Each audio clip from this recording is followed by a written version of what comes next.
Okay, let's unpack this. It is February 23, 2026, and if you are anywhere near the legal world or really the mental health community in Massachusetts right now, the air just feels, It's heavy, very heavy. yeah, heavy is the word. We are just days past that critical in-person hearing at Plymouth Superior Court. That was February 20th, and we are staring down the barrel of July 2026. Right, the date that has been circled in red on calendars for over 3 years now, the Yeah. official start of the trial. Exactly. And we're talking, of course, about Commonwealth v. Lindsay Clancy. Now, for anyone who has been following this deep dive into the legal system, you know, this isn't just a typical true crime story. No, not at all. It's a tragedy, a profound tragedy that happened back in January 2023 involving the deaths of three young children, Cora, Dawson, and Callan, and the paralysis of their mother, Lindsay. Right. But what makes this specific case our focus today is that it has evolved into something, much bigger than the event itself. It has. It really has become what legal scholars are now calling a seminal case. It is sitting right at this chaotic, incredibly messy intersection of psychiatric medicine and criminal law. And honestly, just looking at the stacks of motions and medical reports we have in front of us today, it feels like a fundamental test of the legal system's ability to even understand the human brain. That is the perfect way to frame it. Because today, our mission here isn't to rehash the horror just for the sake of it. We are going to look at the two completely competing realities that are about to just collide in that courtroom in July. We have reality A, which is the prosecution's narrative. Which is a story of deliberate premeditation, a forensic digital story that suggests this was a cold, calculated act. Right. And then reality B, the defense's narrative. Which is a story of lack of criminal responsibility, a really terrifying pharmacological nightmare involving a massive cocktail of drugs and postpartum psychosis. We're going to be somber today. We have to be, given the subject matter. But we're going to be objective. We need to understand the actual mechanism of these legal arguments. So we're going to reconstruct the timeline of January 24, 2023, almost minute by minute. Yes. We're going to analyze the 13 drugs Lindsay was prescribed. We're going to look at these unprecedented civil malpractice suits that were filed just last month in January 2026. And we'll wrap up with the laws that have literally been rewritten because of this case. So if you're ready to get into it, let's go back to the day it happened. But we're going to look at it strictly through the lens of the Assistant District Attorney, Jennifer Sprague. Right. So the prosecution's thesis is pretty clear-cut. They argue that what happened on January 24, 2023 wasn't chaos. It wasn't a woman suddenly losing her mind. They say it was a result of a mind functioning with, and I quote here, clarity and strategic intent. Clarity and strategic intent. Yeah.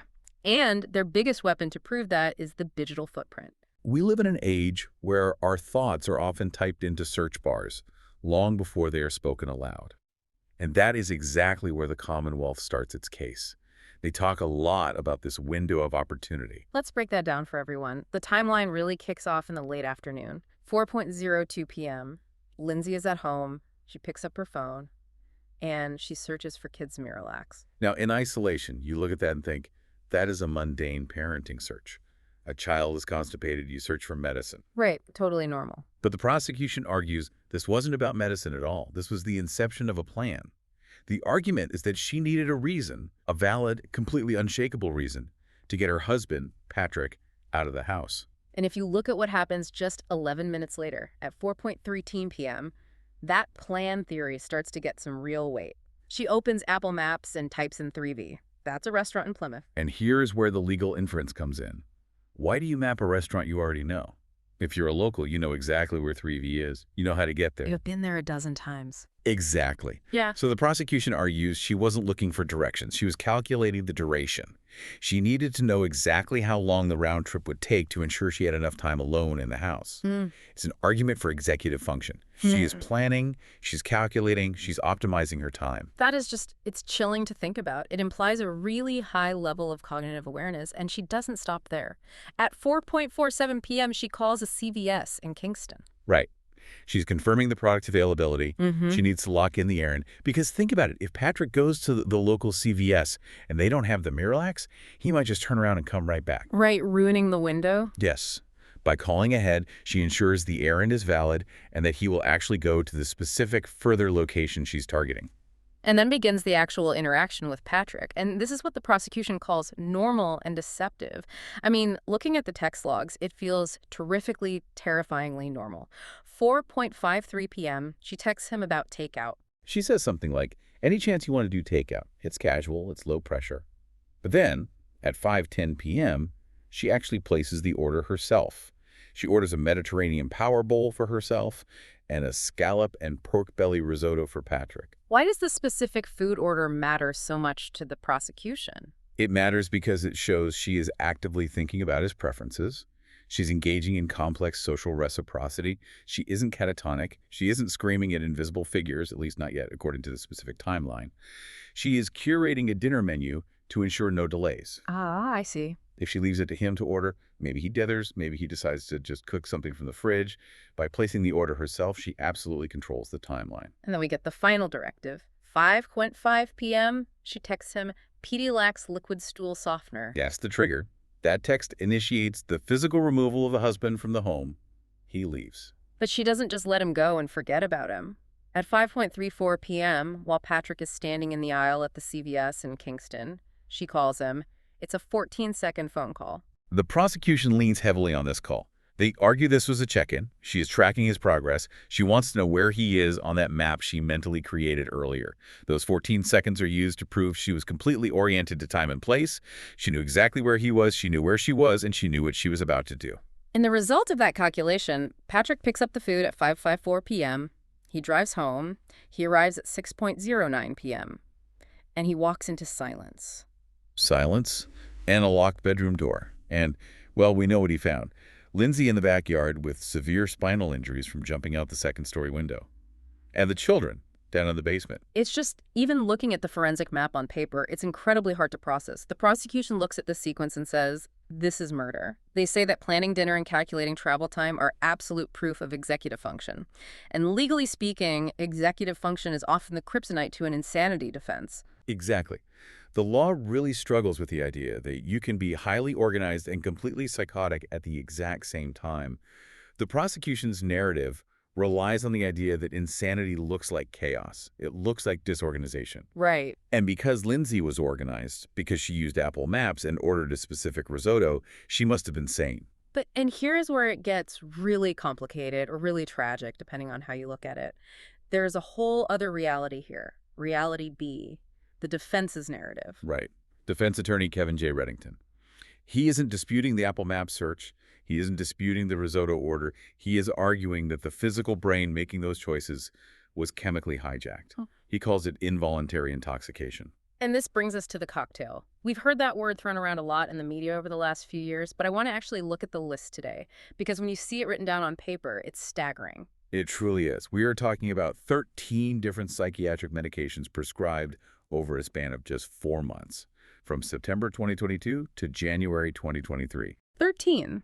In 4 months, I mean, usually you try a med, you wait 6 to 8 weeks to see if it even works, right? Standard of care usually involves a washout period or a very slow titration. But here, the medical records show rapid switching and concurrent prescriptions.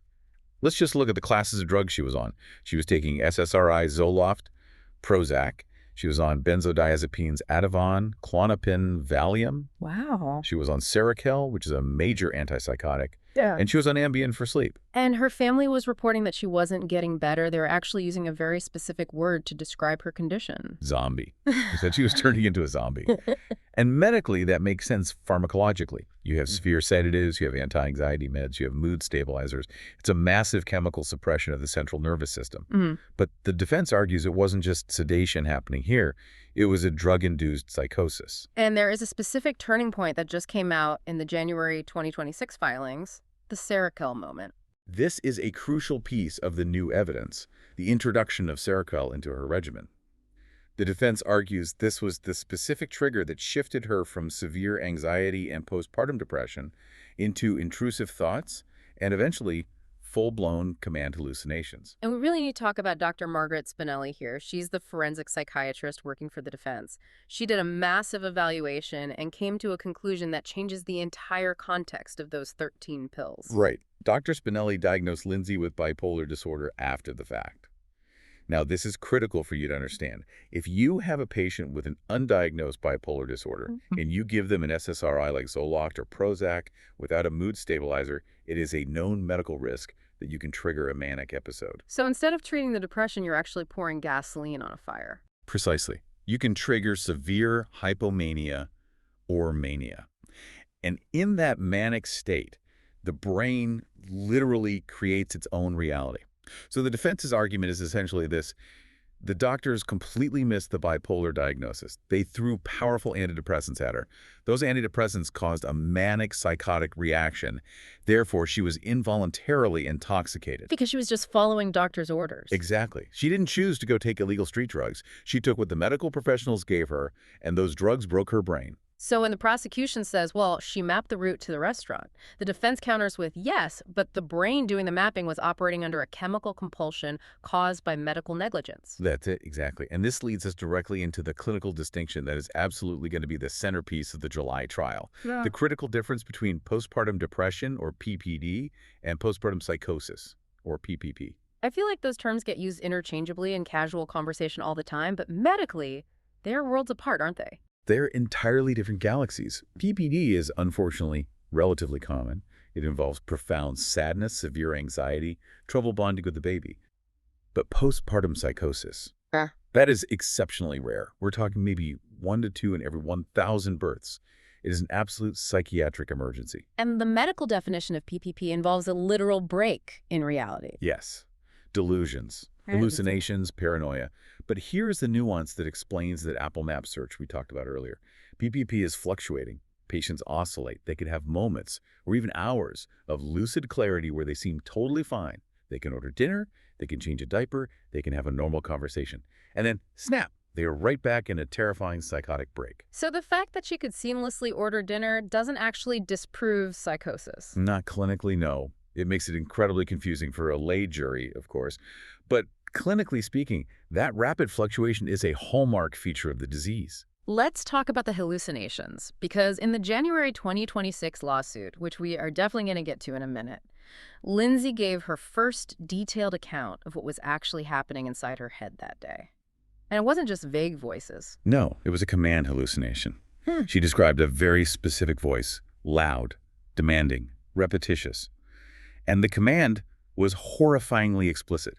The voice told her, "This is your last chance. Kill the children so you can kill yourself." This is your last chance. I mean, that implies a severe urgency, a ticking clock pressure. And she described a total loss of bodily control, like she was just a passenger trapped inside her own body. This perfectly aligns with what we've seen in other historic, tragic cases like Andrea Yates. The delusion becomes the absolute reality. In her broken mind, according to the defense, saving the children might have meant sending them to heaven to spare them from some other imagined horror that the voice was warning her about. And yet, just weeks before this happened, she was at McLean Hospital, which is widely considered one of the best psychiatric facilities in the world. She was. Early January 2023, she admitted herself, and then she was discharged. And the medical notes from that discharge said her suicidal thoughts were resolved. And then 3 weeks later, this tragedy happens. The defense argues that discharge was catastrophically premature, that the highly trained providers missed the fluctuating nature of the PPP. They saw a brief moment of clarity and incorrectly assumed it was full recovery. So we have the prosecution with their very tight timeline of calculation. We have the defense with their timeline of chemical chaos. And now we have to talk about the legal battlefield. Because between the event in 2023 and right now, February 2026, the strategy has radically shifted.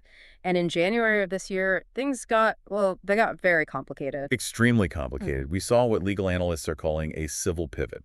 Both Patrick Clancy, the surviving husband, and Lindsay Clancy filed massive medical malpractice lawsuits against Dr. Jennifer Tufts, nurse practitioner Rebecca Gelada, and South Shore Health. Wait, so Patrick is suing the doctors? Yes. Patrick's suit is seeking over $1 million. He's alleging that they recklessly prescribed this bevy of powerful medications and completely failed to monitor her properly. But there is a specific detail in his lawsuit that I think is fascinating for where medicine is today. He specifically calls out the brief video appointments. You mean the Zoom calls? Telehealth. Exactly. The suit alleges that because the appointments were done via video, the doctors totally missed the subtle body language cues. They missed the physical signs of severe deterioration, like akathisia or physical restlessness, that you might easily catch if you're sitting in a room with a patient, but you completely miss on a choppy 15-minute video call. That is a direct, harsh indictment of the post-COVID telehealth model. It really is. And Lindsay's separate suit backs this up entirely. She describes that terrifying internal transition from mania to deep depression that she simply couldn't articulate in a short video check-in. But let's look at the legal strategy here. Why file these civil suits in January 2026, just a few months before the massive criminal murder trial? It's a brilliant pincer move. By suing the doctors for gross negligence, the Clancys are actively reinforcing the criminal defense. How so? Well, if a civil court agrees that the doctors were negligent, that they actually caused this psychotic state through bad prescribing practices, it massively supports the argument for involuntary intoxication in the criminal trial. Ah, and it puts those doctors in a terrible bind, right? Oh, absolutely. Think about it. If the prosecution calls Dr. Tufts to the stand to testify and wants her to say, "Lindsay seemed fine to me on her calls," the defense can immediately counter with, "Well, you're currently being sued for $1 million because you missed the signs that she wasn't fine." It completely compromises the medical witnesses for the state. That is a highly aggressive legal strategy. It's high-stakes chess. It really is. Yeah. There have been other major procedural battles, too, leading up to this. The bifurcation motion that just happened in February 2026. What exactly does that mean for you and me watching at home? So the defense tried to legally split the trial into two separate phases. Phase 1 would be, did she do it? The guilt phase. And phase 2 would be, was she sane? The criminal responsibility phase. But why split it? I mean, everyone knows she did it. There's no mystery there. They know she physically committed the act. But the defense deeply worries that the jury will be so horrified by the crime scene photos, so overwhelmingly emotional about the tragedy of 3 dead children, that they will just want to punish someone, anyone. Right, human nature. Exactly. The fear is they won't be able to objectively sit and listen to days of dry, boring medical testimony about serotonin receptors and polypharmacy. By splitting it, the defense hoped to cool the emotional temperature of the room before asking the jury to scientifically decide on her mental state. And what happened with the venue change request? Denied. Judge Sullivan ruled back in November 2025 that the trial stays right there in Plymouth. Despite what the defense called hysterical publicity, the judge thinks they can find an impartial jury in the community where it happened. Good luck with that. I mean, everyone in Massachusetts knows this case.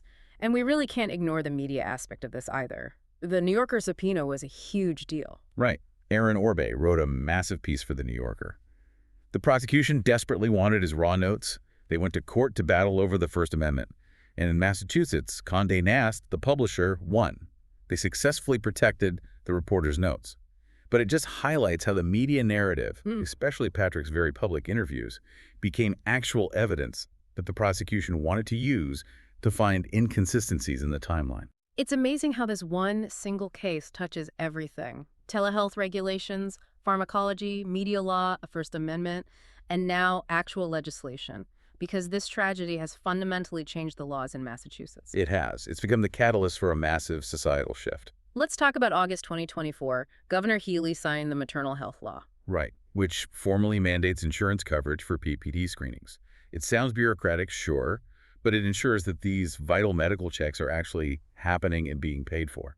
But the really big one is happening right now as we speak. House Bill 5126, introduced this month, February 2026. It's dubbed treatment, not incarceration. This is the true legacy bill of the Clancy case. It's currently sitting in House Ways and Means, and the key provision here is diversion. It explicitly says that for mothers who give birth and then commit a crime within 12 months postpartum, the justice system should look at diversion to a secure clinical setting first, rather than immediately jumping to a state prison. And it establishes PPP, postpartum psychosis, as a formal statutory mitigating factor. Yes, meaning the written law would formally recognize that a broken brain resulting from childbirth is a medically valid reason for a reduced sentence or a completely different legal verdict. It also requires the courts to use actual experts in maternal brain health, not just general psychiatrists, when evaluating these women. That seems like a direct, pointed response to the whole bipolar misdiagnosis issue with Dr. Spinelli. It absolutely is. Advocates like Dr. Lee Cohen are out there testifying, saying this isn't a free pass for murder. It's about integrating actual modern medical reality into our justice system. Because if the brain is physically broken by hormones and drugs, throwing someone in solitary confinement doesn't fix it. Specialized clinical treatment does. So here we are. It's late February 2026. We're looking ahead to this massive trial in July. What is the current status of the people at the dead center of this storm? Well, Lindsay is permanently paralyzed. Medical reports say from either the waist or the sternum down. She's currently living at Tewksbury State Hospital. For years, she's been appearing in court just via a Zoom screen from her hospital bed. But as you mentioned at the top, she was just finally there in person for the recent motion hearing. And Patrick, how is he navigating this unimaginable reality? He split in his time between London and New York. He threw himself into work. But the most stunning, incredible thing is his public stance. He has very publicly forgiven his wife. He is actively challenging the traditional victim role in the justice system. Usually in a case like this, the surviving spouse is on the stand, pointing the finger, demanding the death penalty or life in prison. Of course. But here, he is suing the doctors alongside her, in a sense. He firmly believes she was a victim of the medical system and the medication just as much as the children were victims of the resulting psychosis. So we look toward July 2026. It's going to be the ultimate battle of the experts. It really is. The jury's going to have an unbearably heavy burden. They have to weigh the search for Miralax, that cold, hard-documented calculation, against the 13-drug cocktail, that invisible chemical firestorm. And that leads me to my final thought today. The thing I really just can't stop thinking about as we prep for this trial. If postpartum psychosis is a true break in reality that fluctuates, if you can literally dip in and out of madness hour by hour, can a person be both calculated enough to map a route on their phone and psychotic enough to follow a horrific hallucination simultaneously? That is the million-dollar medical and legal question. And if the answer is yes, if the human brain can be both things at the exact same time as our legal system, which requires a strict binary guilty or not guilty checkmark, actually capable of judging the maternal brain. I honestly don't know if it is. But in July, 12 ordinary jurors are going to have to try to figure it out. We'll certainly be watching every minute of it. Thanks for joining me on this deep dive into the Clancy case. Something for all of you out there to really mull over as we wait for July. Take care, everyone.